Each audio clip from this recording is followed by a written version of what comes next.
एक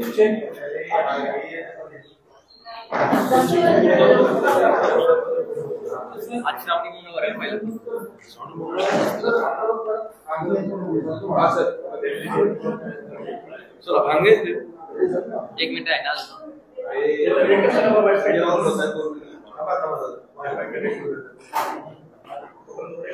ठीक आहे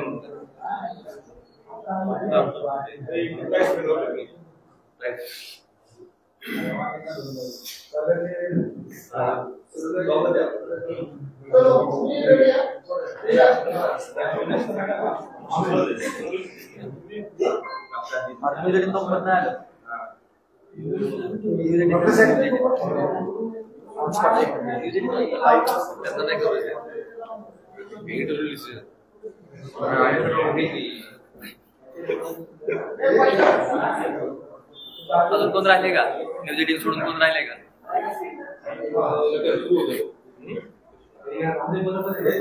न्यूज टीम येते थांबा न्यूज टीम येते सर सुरू कर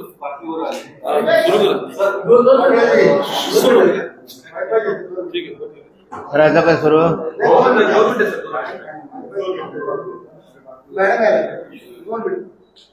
तुमचं बोलणं बंद ठेव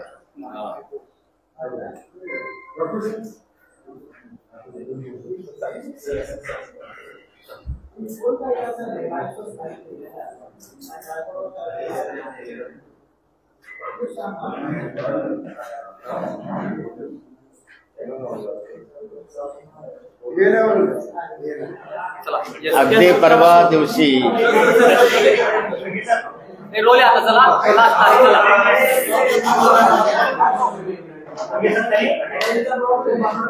बघा आवाज येतोय का बघा अगदी परवा दिवशी सकाळी एका रेव पार्टीवर छापा घातला आणि एकनाथ खडसेचे जावई यांना अटक केल्याची बातमी आपल्या सर्वांना माहिती आहे. मुळामध्ये पोलिसांच्या विषयी काही प्रश्न माझ्या मनामध्ये ते तुमच्या माध्यमातून पोलिसांना मी विचारू इच्छितो. पहिली गोष्ट तर अशी आहे की 7 जणांची मिळून ज्या ठिकाणी संगीत नाही, ज्या ठिकाणी कुठलाही आदळापट नाही, गोंधळ नाही, डान्स नाही, काहीही नाही, का घरामध्ये 7 जण बसलेले आहेत आणि त्यांची पार्टी चालली आहे. तर रेव पार्टीची व्याख्या काय नेमकी? याला रेव पार्टी म्हणता जर येत असेल तर पुण्यातली अख्ख्या महाराष्ट्रामध्ये देशामध्ये प्रत्येक घरामध्ये जर 5-7 जण बसले तर त्याला रेव पार्टीच म्हणावं लागेल. म्हणून मुळामध्ये पोलिसांना विचारायचं रेव पार्टीची व्याख्या काय आणि विनाकारण रेव पार्टी सांगून बदनाम करण्याचं प्रयोजन काय? या ठिकाणी अशा अनेक कारवाया होतात, पकडलं जातं, काही पकडलं जातं. दुसरं तुमच्या मीडियाच्या माध्यमातून जगासमोर आलं.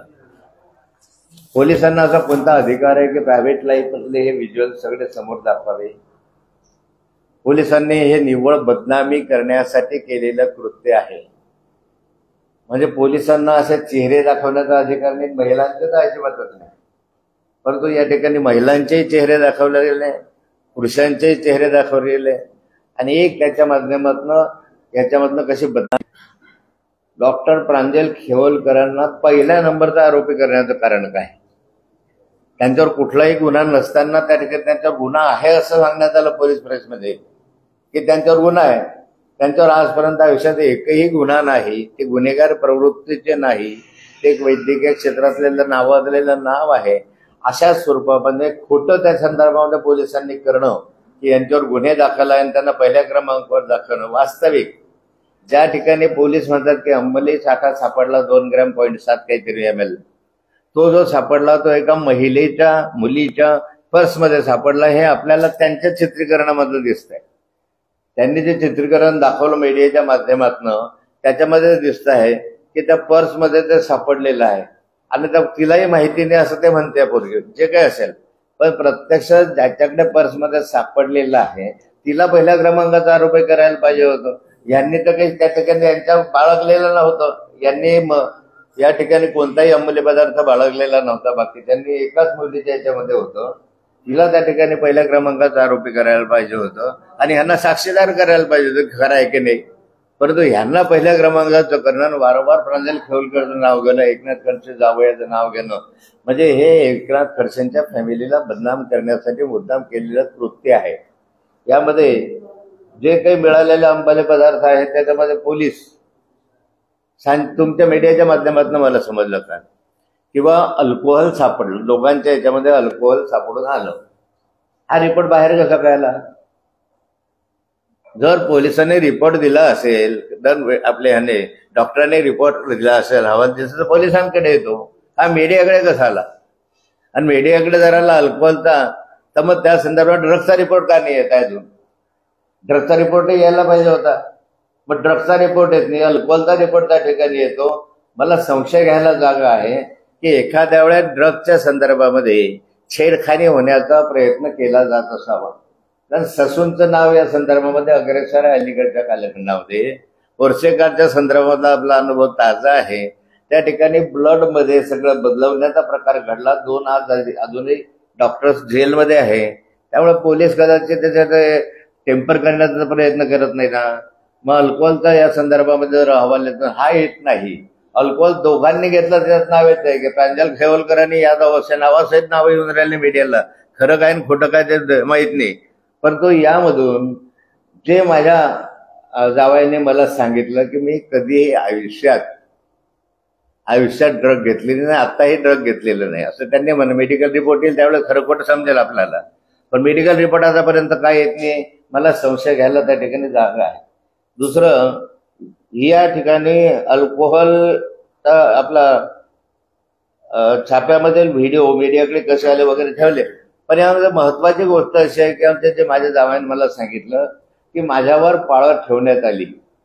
ज्या ज्या ठिकाणी मी जायचो त्या ठिकाणी पाळत ठेवण्यात आली. त्यांनी ज्या ठिकाणी गेले 2-3 ठिकाणी, एक प्लेन याच्यामधले म्हणजे सिव्हिल ड्रेस मधले पोलीस त्यांची पाळत ठेवत होते आणि त्याचे व्हिडिओ आहे. मी त्यांनी असं सांगितलं नाही, त्यांचे व्हिज्युअल्स आहे, व्हिडिओ आपल्याकडे आहे असं त्यांनी मला सांगितलं. ते आल्यानंतर ते बोलतील त्याच्यावर. मग या पोलिसांना पाळत ठेवण्याचं काय कारण आहे? आपल्याकडे त्याचे व्हिडिओज आहे. ज्या वेस्टिन हॉटेलमध्ये हे गेले होते त्या वेस्टिन हॉटेलमध्ये सुद्धा पोलीस आले. रात्री 1 ते 3:30च्या दरम्यान ते वेस्टिन हॉटेलला आले. वेस्टिन हॉटेलचे जे पार्किंग स्टेशन आहे, पार्किंग आहे, त्या पार्किंगचे ज्या ठिकाणी व्हिडिओ कॅमेरे लावलेले आहे त्या कॅमेऱ्याच्या मध्ये जे हे प्लेन गंगाचे पोलीस आहे ते दिसत आहे. जे पोलीस तिकडे होते तेच पोलीस तिकडे दिसत आहे.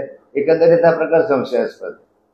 या ठिकाणी पोलीस इतकी तत्परता दाखवतात की लगेच त्या ठिकाणी प्रेस कॉन्फरन्स घेतात, लगेच सगळे व्हिज्युअल्स त्याच्यामध्ये दाखवतात. एवढी तत्परता प्रफुल्ल लोढा जो हनी ट्रॅप मध्ये अडकलेला आहे, जो बलात्कारामध्ये अडकलेला आहे, ज्याने गिरीश महाजनांवर आरोप केलेले आहे, या संदर्भामध्ये पोलीस यंत्रणा किंवा सरकार पुढाकार घेऊन का जनतेला माहिती देत नाही? त्या ठिकाणी बाकी माहिती द्यायला टाळा. खरं नाशिकला जे काही सेक्स स्कॅन्डल झालं म्हणा का आणखी काही हनी ट्रॅप झाला म्हणतात त्याची इतके गवगाव त्या ठिकाणी केलं. त्या महिलेने जे आरोप केले त्याच्यानंतर 3 ठिकाणी ते मागे घेतले. अशा स्वरूपाचे जे आहे वस्तुस्थिती जी आहे त्याच्याबाबत सरकार का करत नाही? एकंदरीत पोलीस यंत्रणा या संदर्भामध्ये कशाही रीतीने खडसे बदनाम झाला पाहिजे अशा स्वरूपाचा हा प्लॅन केलेला दिसतोय. कारण ह्याच्या माध्यमातून हे दिसतंय चित्र की इथे वारंवार खडसेंचे जावई अरे असेल तर त्याच्यामध्ये कारवाई करा. मी त्याच्याबद्दल नाही म्हणणार नाही. जर सत्य असेल तर कारवाई करायला माझी कुठलीही नाही. पण अशा रीतीने जर कोणी प्लॅन करून करत असेल तर ते योग्य नाही. आणि सरकारने याची उत्तर दिलं पाहिजे, पोलिसांनी उत्तर दिले पाहिजे किंवा कशासाठी कोणत्या कारणासाठी व्हिज्युअल्स बाहेर आले, कोणी केले, त्यांच्या समोर पोलिसांनीच हे केले, फोटो काढले. पोलिसांनी फोटो काढले लगेच मीडियाला आले.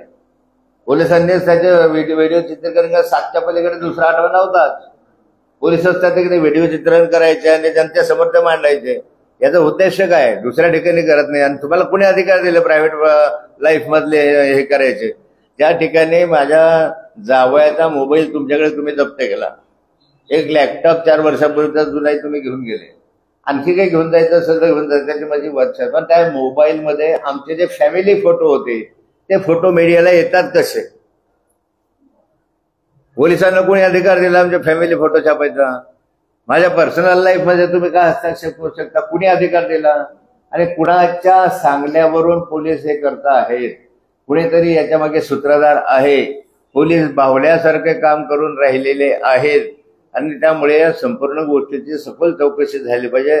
यासाठी हे केलं पाहिजे, म्हणजे सखोल चौकशी झाली पाहिजे अशी मी मागणी करणार आहे. आणि या ठिकाणी आज आहेच कोर्टामध्ये जे काही येईल ते होईल, त्याच्याबद्दल नाही. पण संशयाला अनेक ठिकाणी जागा आहे. कारण 2 ग्रॅम असतं तर मग जामीन झाला असता.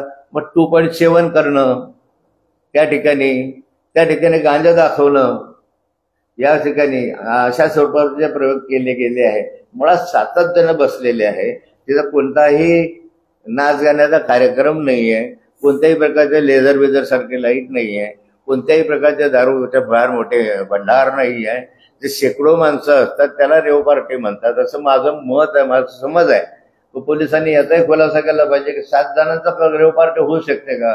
ते प्रायव्हेट पार्टी असेल त्याच्या संदर्भात पोलिसांना अशा स्वरूपाचं रेव पार्टीचं स्वरूप देणं अत्यंत चुकीचं आहे असं माझं मत आहे. मुनाकरण खडसेंना बदनाम करण्यासाठी हे चाललेलं आहे. कारण अलीकडच्या कालखंडामध्ये अनेक प्रकरणं मी वारंवार सरकारच्या बाहेर आणतो आहे. रोहिणीताई वारंवार सरकारवर हल्ले करत आहेत. यांचं तोंड कसं बंद करून टाकायचं, यांना बदनाम कसं करायचं यासाठी रचलेलं आहे षडयंत्र आहे. तुम्ही म्हटलात की तुम्ही बोलतात किंवा रोहिणी खडसे बोलताय, या सगळ्याचा तुमच्या या सगळ्या बोलण्यावरती परिणाम होईल किंवा सरकारच्या बद्दल तुम्ही काही कमेंट करतात त्याबद्दल? तुम्ही म्हटलं की तुम्ही बोलतात सरकारबद्दल, रोहिणीताई बोलतात, तर या सगळ्या प्रकरणाचा तुमच्यावर रोहिणीताईवरती काही परिणाम होईल? सरकारबद्दल तुम्ही काही भूमिका घेतात त्याबद्दल? हे बघा, हे काहीही झालं तरी सत्य समोर येईल. न्यायालयामध्ये प्रकरण आहे त्यामुळे अधिक मी काही जास्त बोलू शकत नाही. जे काही आहे ते सत्य समोर येईलच त्याच्या माध्यमातून. पण याचा अर्थ असा नाही आहे की आम्ही दबून जाऊ. लागण्यावर लढा चालू राहणार, जे सत्य आहे ते चालू राहणार, समाजासमोर आम्ही मांडणार. माझा वारंवार सांगितलेलं आहे या ठिकाणी की या संदर्भामध्ये मी वारंवार गिरीश महाजनांच्या संदर्भामध्ये हनी ट्रॅपच्या संदर्भात जे प्रभुत्व लोढा सांगतोय त्याचे उत्तर सरकार का देत नाही? त्या सीडीचं काय एवढं हे होत नाही? मी स्वतःची सीडी पाहिलेली आहे, त्याने मला ते दाखवलेली आहे. पण बार्गेनिंग मध्ये तो त्याने सांगितलं होतं की मी दाखवलं होतं. प्रफुल्ल लोढांनी स्वतः सांगितलं, एक मिनिट, खडसेंनी दाखवलं होतं, त्यांनी सांगितलेलं स्वतः त्याची सीडी आपल्याकडे आहे. पण जे दाखवलं ते माझ्याकडे नाही आहे, त्याने दिलंच नाही असंही त्यांनी सांगितले, मी दिलेलं नव्हतं. मग जे त्याने ते पाहिलेलं आहे त्याच्या संदर्भात चर्चा करावी, चौकशी करावी, तो भाग वेगळा. आता मी त्या भागावर बोलणार नाही. मी आज फक्त एवढ्या भागावर बोलेल की या ठिकाणी माझ्या जावयांनी हे सगळं व्हायच्या आधीच हे सांगितलेलं होतं की हे पाळत असे असे व्हिडिओ कॅमेरे आमच्याकडे आहे, तर त्याच्या चौकशा करा ना तुम्ही. त्या जाऊ द्या तो प्रकार, मग त्या प्रकाराचा छडा आम्ही लावूच. आणखी नाशिकच्याही प्रकरणाचा लावूच. आणखी आमच्याकडे साताऱ्याचं प्रकरण एक आलेलं आहे हनी ट्रॅपच्या संदर्भामधलं, 2 माजी मंत्र्यांचं आणि एक मंत्र्यांच्या मुलाचं, ते आलेलं आहे. ते खात्री करू आपण, तिथल्या लोकल चॅनलला ते प्रकाशित केलेलं आहे. महाराष्ट्रावर अशा स्वरूपाचे चाललेले आहेत, पुढे येऊ नयेत म्हणा प्रयत्न दिसतोय. पण याचा अर्थ असा होणार नाही की तुम्ही आम्हाला बदनाम करा. चांगली खडसे साहेब गृहमंत्री देवेंद्र फडणवीस, तुमचा ज्यांच्यावरती कटाक्ष आहे तेही मंत्रीच आहेत, आणि पुण्याची सीपी ही अमितेश कुमार गुप्ता आहे. त्या तिघांनी मिळून हे सगळं केल्याशिवाय हे होणार नाही असं तुमचं बोलणं? नाही, मला असं कोणावर आरोप करायचा नाही.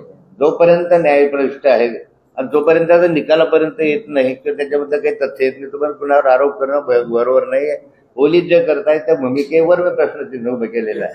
राजकीय हेतुप्रेरीचं का घडलंय का? राजकीय षडयंत्र चाललंय आणि कुणीतरी करतं, कोण म्हणजे येईल समज कोण असतं पाळत कोण असं आहे. मी अनेक वर्षापासून राजकारणात आहे. मी शोधपत्रिका पाहिलेली आहे. आता तुम्ही शोधा ना, तुम्हालाच आव्हान करतो. तुमच्या बोलण्यातल्या 2-3 गोष्टी याचे उत्तर मीडियाने शोधा ना. आम्ही केला प्रयत्न, तुमच्या सूत्राकडून जे माहिती व्हिडिओ लिंक केले हे बरोबर आहे, इलिगल गोष्ट घडलेली आहे, जो नियम आहे त्याचा.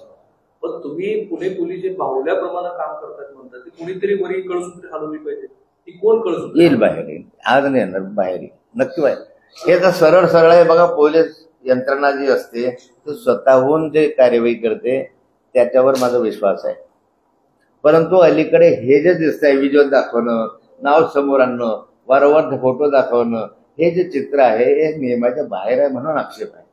हे माझा आक्षेप आहे की अल्कोहोलचा रिपोर्ट येतो आणि ड्रग्सचा का रिपोर्ट येऊ शकत नाही, कारण त्याला शंका घ्यायला जागा यासाठी आणि पौष्टिकाच्या संदर्भामधला अनुभव आहे. मी कुण्या मंत्र्यावर कुण्या मुख्यमंत्र्यांवर आरोप करतच नाही. आज माझा संशय पोलीस यंत्रणेला, संशय म्हणजे पोलीस यंत्रणेला प्रश्नवाचक का व्हावं.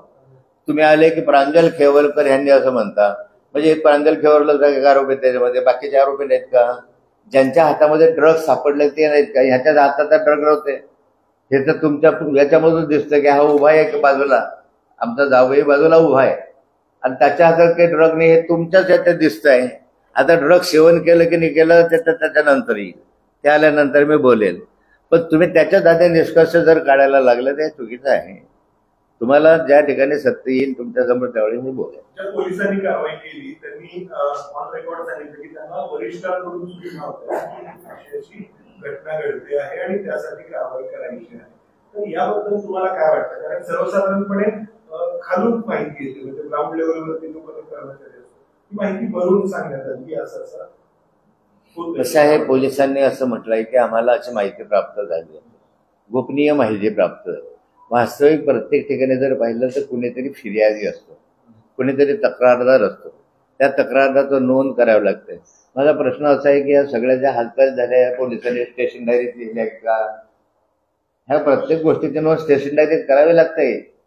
स्टेशन डायरीत आम्ही इथं झालो आहे, आम्ही इथं चाललो आहे, आम्ही इथं करतोय, आम्ही इथं गेलो आहे, आम्ही इथून आलो आहे, हे सगळं स्टेशन डायरीत हवं असतं. सरळ तुम्ही येता यांच्या संदर्भातले कारवाई करता आणि त्याच्या मागची जी घटना आहे या संदर्भामध्ये तर हे ठरवून केलेलं आहे असं म्हणायला वाव आहे. परंतु चौकशीचा भाग आहे. आणखी चौकशीमध्ये काय इतकं संवेदनशील वातावरण आहे. तुम्ही आणि रोहिणीताई सातत्यानं सरकारवर टीका करताय. तुम्हीच म्हणाल की जावयाचं हे लक्षात आलं होतं की पाळत ठेवू, असं असून सुद्धा जावाई त्या एका विशिष्ट ठिकाणी होते, तिथे 2 मुली उपस्थित होत्या, त्यापैकी एका मुलीकडे ते कोकीन आढळून आलं. याच्यामध्ये जावयाची चूक असेल ना? जावयाचं काय चूक आहे? तुमच्या खिशात आता मी टाकलाय काय? तुमच्या खिशात सापडला आत्ता तुमच्या खिशामध्ये आहे, मला असं वाटतं कोकीन आहे का? मी काय करणार आहे त्याला? तर मी टाकलं आणि त्या महिला काय असं काही असतील तर त्यांचे फोटो दाखवायचे? कुणी अधिकार दिला महिलांचे फोटो दाखवण्याचा? मला आणि जावई त्याच्यामध्ये अडकले असं नाही झालं. चला आता तो विषय इथे नाहीये, त्याचे स्वतंत्र पत्रकार परिषद होईल. चला, फक्त मोबाईल आणि लॅपटॉप वगैरे रिकव्हर केलं असतं. मुद्दा असा आहे की गेले इतके दिवस तुमच्या लोकांचा उल्लेख करताय की आणखी काही लोकांचा उल्लेख करताय, इलेक्ट्रॉनिक एव्हिडन्सेस पोलीस गोळा करतात वेगवेगळ्या ठिकाणावर. तुमच्या जावयाच्या त्या लॅपटॉपमध्ये किंवा मोबाईलमध्ये असं एक्झॅक्टली काय आहे की पोलिसांना रिकव्हर करायचं असतं? पोलिसांना काही रिकव्हर करायचं नसतं, पण पोलिसांची पद्धत असते घरामध्ये आल्यानंतर लॅपटॉप घेणं, मोबाईल घेणं, त्याच्यामध्ये काही नवीन काही मिळू शकतं. याच्यात काय मिळणार आहे? याचा पारिवारिक फोटो मिळाले ते तुम्ही बाहेर गेले. वास्तविक पारिवारिक फोटो पोलिसांना अधिकार कोणी सांगितला? गुगलच्या संदर्भातले एका आमदाराकडे कसं काय जाऊ शकतं? हे पोलिसांच्या साठे लोटे आहे. आमदाराकडे कसं जाऊ शकतं आणि आमदार कसं काय पत्रकार घेऊ शकतो? आमच्या जळगावचा तो कसा काय पत्रकार परिषद घेतो या फोटोच्या संदर्भामध्ये, गुगलच्या संदर्भामध्ये? म्हणजे पोलीस जे करताय ते जाणीवपूर्वक करताय. एखाद्या व्यक्तीकडे कसं जाऊ शकतो हे? तो कसे फोटो प्रकाशित करू शकतो जो प्रायव्हेट आहे? माझा अधिकार आहे घटनेने. डॉक्टर बाबासाहेब आंबेडकरांनी मला घटना दिली आहे, अधिकार दिलाय. माझ्या प्रायव्हेट लाईफमध्ये तुम्ही हस्तक्षेप नाही करू शकता. मग आता 7 जणांची पार्टी रिओ पार्टी म्हणून घोषित करता. यापुढे आम्ही स्वतः प्रयत्न करू की ज्या ज्या ठिकाणी 7 जणांना अडकवलं, अंमली पदार्थ असेल नसेल, ही रिओ पार्टी अशी घोषित करा. काल वकिलाची काल भेट घेतली. मागणी केली का? कारण ससूनमध्ये जे काही ब्लड सॅम्पल घेण्यात आले, जे काही कारवाई केली तरी फुटेजची तुम्ही मागणी केली. आम्ही ससूनला आता एक पत्र अजून दिलेलं नाही, आज देणार आहे. ससूनला एक पत्र दिलं आहे की तुमच्याकडे जेव्हापासून ब्लड कलेक्शन झालं तेव्हापासून ती सगळीची सगळी जी काही तुमच्याकडे सीसीटीव्ही कॅमेरे लावलेले आहेत त्या सीसीटीव्ही कॅमेऱ्यामधून मला ती माहिती मिळावी. एक. दुसरं, पोलिसांकडे आम्ही मागणी करणार आहे या ठिकाणी की तुम्ही जे काही व्हिज्युअल्स प्रकाशित केलेले आहे त्या व्हिज्युअलची एक प्रत आम्हाला मिळावी, कारण ते तुम्हीच काढलेले आहे. आता या संदर्भामध्ये जे गुगल ड्राईव्ह आहे या गुगल ड्राईव्हला कसं गेलं बाहेर आहे?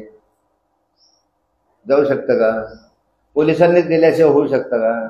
त्या आमदाराकडे गुगल ड्राईव्हच्या संदर्भातली माहिती आहे, ती माहिती आमदारांना कोण देत आहे? ते भाजपच्या आमदारांना कोण देत आहे? जर तुमच्याकडे मोबाईल जप्त केलेला आहे, तुमच्या ताब्यामध्ये मोबाईल आहे, तर मोबाईल मधली सगळी माहिती बाहेर कशी काय जाते? याचा तर पोलिसांवर प्रश्नचिन्ह उभं राहतं.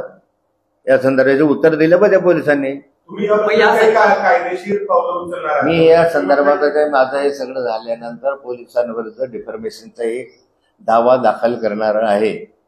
या संदर्भातलं सगळं, पण आता हा माझा विषय संपू द्या. विषय संपल्यानंतर मी ते करणारच आहे. मी त्या ठिकाणी असीम सरोदे म्हणून जे ॲडव्होकेट आहेत त्यांच्याशी काल बोलूनही आलो या दावा दाखल करण्याच्या संदर्भामध्ये. त्यांच्याशी मी डिस्कशन केली. त्यांनी मला सगळ्या वस्तू मी त्यांना सांगितलं आणि त्यांनी सांगितलं याच्यावर आपण नुकसानीचा दावा होऊ शकतो, पोलिसांवर दावा होऊ शकतो आणि या झाल्यानंतर आपण त्याचा विचार करू, नक्की करणार. कारवाईनंतर पुणे पोलीस आयुक्त चला ना, तो बस झाला. आता कशाला नवीन चला चलो.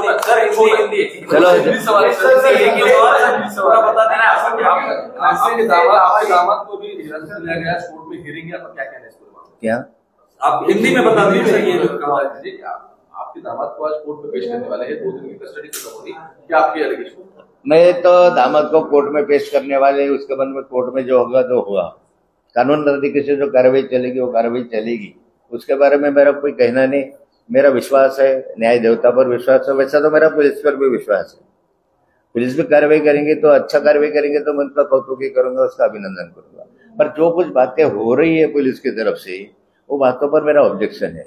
पहली बात यह है कि जो विजुअल्स दिखाए गया है, मैंने इंक्वायरीज किया, मैंने यहाँ ब्लड कलेक्शन के लिए लिया, मैंने पुलिस को ले आया, ऐसा पुलिस को नहीं कर सकते, कानूनन नहीं कर सकते.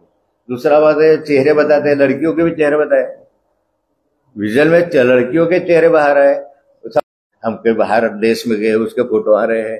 पुलिस को 6.7 उसमें डाला गया होगा. अच्छा डाल गया, वो पर्स में मिला है, वो लेडी के पर्स में मिला है, वो विजुअल है अपने सामने, तो उसके पर्स में मिला है. जब पर्स में मिला, घर में कोई बैठा तो अगर रेवपाटे बनेंगे.